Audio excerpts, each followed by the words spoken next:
everyone. Do you have really tight hips? And a lot of people say you should really do pigeon pose, but you are having a hard time putting this leg in front and finding yourself into this posture that feels like it's impossible. Well, guess what? There is another option for this.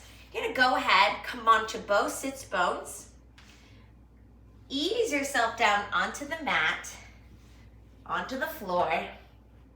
Go ahead and bring one foot up, cross the ankle over the opposite leg. From that point, you're gonna go ahead and lift up the opposite leg, and you'll notice there's a window between the legs. So you're gonna take your hands in and go ahead and pull behind the hamstring, the leg. And that allows you to have a nice deep stretch without feeling the need to be on the mat. What you can do to emphasize this is take the opposite hand and push. And you see this upper foot? Relax that ankle and soften here.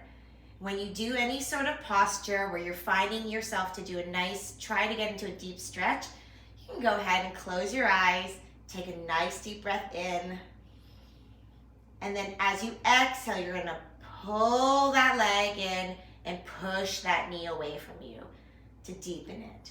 With a breath in, and on the exhale, you're getting that extra oomph. And that's my little tip. Hope you find that helpful. Don't forget to do both sides.